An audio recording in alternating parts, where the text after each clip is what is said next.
धर्मशाला विधानसभा शीतकालीन सत्र की शुरुआत भाजपा के विरोध प्रदर्शन के साथ हुई। सदन की कार्यवाही से पहले भाजपा ने सदन के बाहर प्रदेश की सुक्खू सरकार के खिलाफ जमकर नारेबाजी करते हुए विरोध प्रदर्शन किया। हालांकि फिर सदन में भी पक्ष और विपक्ष के बीच आरोप प्रत्यारोप के बाण चलते रहे। वहीं सदन के भीतर विनय कुमार को विधानसभा का उपाध्यक्ष चुना गया। इसके लिए मुख्यमंत्री ने विनय कुमार को बधाई दी। वहीं भाजपा के आरोपों पर मुख्यमंत्री ने जवाब देते हुए भाजपा नेताओं को केंद्र जाकर सरकारी उपक्रम कंपनियों द्वारा वाटर सेस पर की गई याचिका को वापस लेने की नसीहत दी। इसके अलावा कर्ज को लेकर भी अपने गिरेबान में झांकने की बात कही। विधानसभा के उपाध्यक्ष पद की जिम्मेदारी मिलने के बाद विनय कुमार ने कहा कि आमतौर पर ऐसा कहा जाता है कि सिरमौर एक पिछड़ा हुआ क्षेत्र है, लेकिन जिस तरह से वर्तमान सुक्खू सरकार में सिरमौर को प्रतिनिधित्व मिला है, उससे सिरमौर के क्षेत्र में विकास को और गति मिलेगी। विनय कुमार ने कहा कि उनके स्वभाव के बारे में सभी विधानसभा के सदस्य वाकिफ हैं। कभी उनका किसी से कोई विरोध नहीं रहा है। ऐसे में सभी को यह भरोसा होना चाहिए कि उनके साथ किसी तरह का भेदभाव नहीं किया जाए।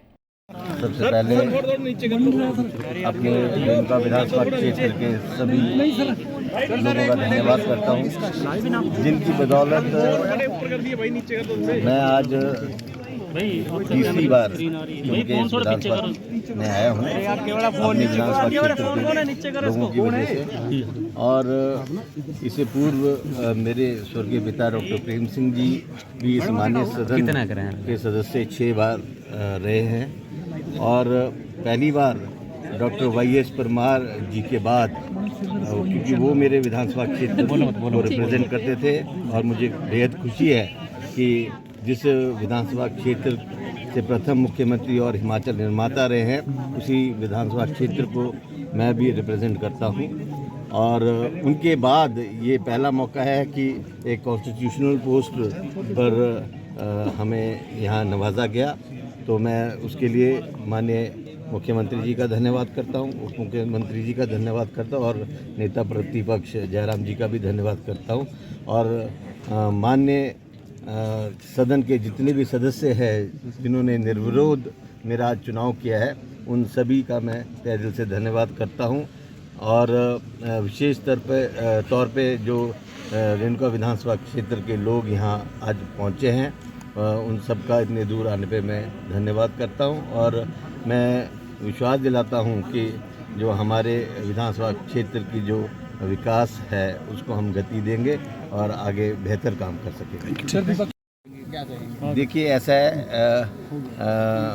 उनको पता है मेरे साथ सभी जो सदस्य हैं बहुत लंबे समय से रहे और हमारा कभी किसी से विरोध नहीं रहा है, तो उन्हें पता है कि हम जिस तरह की कार्यशैली हमारी है तो निश्चित तौर पे हम सभी को एक समान देखेंगे।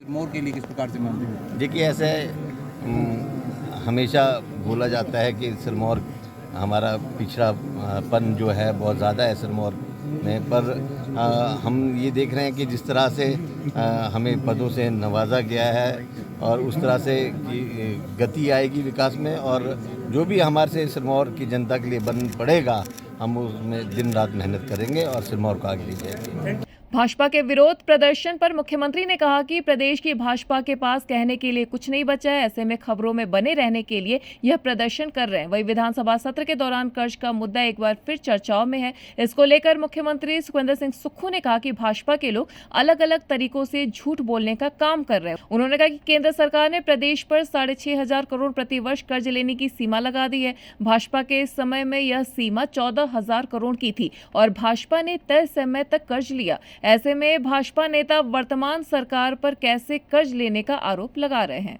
और रेणुका विधानसभा क्षेत्र को 75 साल बाद, उससे पहले यशवंत सिंह परमार जी थे, उसके बाद पहली बार कोई कॉन्स्टिट्यूशनल पोस्ट मिली है, यानी कि डिप्टी स्पीकर की पोस्ट पर उनको नवाजा गया है। विनय जी का परिवार कांग्रेस पार्टी की विचारधारा से पिछले कई सालों से जुड़ा हुआ है। विनय जी तीसरी बार विधायक बने। परिस्थितियाँ कुछ ऐसी होती है कि इन्हें जो नियुक्ति है थोड़ी उसमें देरी हुई है, लेकिन देर आए दुरुस्त आए, और विनय जी को हमने अभी डिप्टी स्पीकर के पद पर नवाजा है और जो इनकी मृत शैली है, जो इनकी काम करने की क्षमता है, उसका फ़ायदा रेणुका के लोगों को होगा। आप सबको बधाई, लेकिन इस सब के विपरीत आज भाजपा ने सुबह ही प्रदर्शन किया है, आप किस तरह से देखते हैं? देखिए, भाजपा प्रदर्शन तो करती रहेगी, क्योंकि उनको, मुझे लगता है, अभी भी जब वो विधानसभा में बात कर रहे थे, हम रिप्लाई दे रहे थे, बार बार उनके पूर्व मुख्यमंत्री उठ खड़े हो रहे थे और जो बात हम पूछ रहे थे उसका जवाब नहीं दे रहे थे। हमने कहा भी वाटर कमीशन में आप लोग जाइए और दिल्ली में आप केंद्र सरकार के जो उपक्रम हैं, जो NTPC है, NHPC है, SJVNL है, उनको बोलिए कि जो वाटर कमीशन की आपने रिट की है हिमाचल प्रदेश हाई कोर्ट में, उसको विड्रॉ करिए और हमारे जो पैसे हिमाचल के लोगों के बनते हैं वाटर कमीशन के रूप में, उसको दीजिए। जबकि उत्तराखंड में उन्होंने कोई रिट नहीं की, वहाँ भी NTPC है, टिहरी डैम है, उसमें खड़े होकर बोल रहे हैं ये कोई बात है? तो मैंने उनको कहा कि आप इसमें जाइए, तो उनको थोड़ा सा, हर चीज़ का दर्द होता है ना, जब थोड़ा बहुत दुख होता है, तो वो दुखी मन से क्या कहना है वो नहीं, अपनी बात को टालने की कोशिश करते हैं। ना आपदा में खड़े हुए, ना वाटर कमीशन में जो हम हिमाचल के लोगों के अधिकार की लड़ाई लड़ रहे हैं उसमें खड़े हो रहे हैं। सिर्फ विधानसभा में किस तरह उनका ध्यान अखबार में उन सुर्खियाँ बने, उस दृष्टिकोण से वो आज विधानसभा के सत्र में आते हैं। आज तो पहला दिन है, आज तो थोड़ी शांति से बैठे रहे, लेकिन जैसे उन पर दबाव बढ़ेगा तो वॉकआउट की प्रक्रिया भी शुरू हो जाएगी। सर, दूसरी तरफ बीजेपी से तो कभी हम मान नहीं सकते। मैंने कहा कि 2023-24 में केवल 6600 करोड़ रुपए की कर्ज की लिमिट भारत सरकार ने हमारी अप्रूव की है। बीजेपी के समय 14,000 करोड़ की कर्ज की लिमिट थी 22-23 में, और सारा अवेल किया उन्होंने। हमको पूछ रहे हैं, तो झूठ जितना भी सच से टकराएगा, बार बार टकराता है झूठ, किसी न किसी रूप में बदल कर आता है झूठ, लेकिन जीत सच्चाई की होती है। सर, कांग्रेस वर्किंग कमेटी की बैठक में जा रहे हैं आप? हाँ, अभी तो मुझे कल ही चिट्ठी मिली है, विधानसभा सेशन के में अभी मैं विचार विमर्श करूँगा राष्ट्रीय नेतृत्व से, उसके बाद ही मैं उसके बारे में आगे बता सकता हूँ। सर, आप दुबई भी गए थे, क्या निवेश आएगा पर्यटन के क्षेत्र में? देखिए, दुबई जब हम गए थे तो हिमाचल में हमने ग्रीन सेक्टर को, जिसको रिन्यूएबल एनर्जी से जोड़कर देख रहे हैं, उसी ग्रीन सेक्टर को हमने आमंत्रित किया है।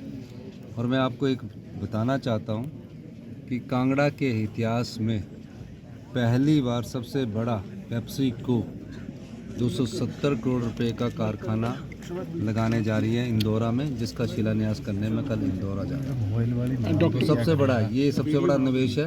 भारतीय जनता पार्टी के समय इन्वेस्टमेंट मीट होती रही, 36 करोड़ रुपए उन्होंने इन्वेस्टमेंट मीट पर खर्च कर दी है, लेकिन इन्वेस्टमेंट आज तक नहीं आया। ये पहला इन्वेस्टमेंट हमारी सरकार की कमिटमेंट को दर्शाता है कि हिमाचल को आत्मनिर्भर बनाने की दिशा में हम आगे बढ़ रहे हैं। डॉक्टर्स की रिटायरमेंट एज पर कोई पुनर्विचार किया जा रहा है? नहीं, डॉक्टर की रिटायरमेंट एज तो हमें ज़रूरत है डॉक्टरों की, तो जब तक डॉक्टरों की एज हमें जरूरत होगी हम उनको एक्सटेंशन देते हैं। सर, ये कहा गया है कि एक्सटेंशन 65 उनके की जाएगी विशेषज्ञ डॉक्टर्स हाँ की। जी, 65 एज की जाएगी विशेषज्ञ डॉक्टर्स की। 68। नहीं, अभी डॉक्टरों की कमी संख्या बहुत कम है। सर, कोरोना उनकी सेवा वॉरियर्स लें। आज भी विधानसभा के बाहर बैठे हुए हैं, उस पर कुछ कहेंगे सर? कोरोना वॉरियर के साथ बड़ी विडंबना ये है, हमारी सरकार की पूरी सहानुभूति उनके साथ है, लेकिन पिछली सरकार ने जब इनकी नियुक्तियां की थी तो कोई नियम नहीं बनाए थे, तो सरकार के अधिकारी भी इसमें थोड़ा घबराते हैं, क्योंकि जब नियम ना बने और सिर्फ आउटसोर्स पर टेम्परेरी बेस पर रख दिया जाए तो उनकी नियुक्तियों के संदर्भ में आगे हमने कैसे उनको एडजस्ट कर सकते हैं, उस बारे में हम सोच विचार भी कर रहे हैं।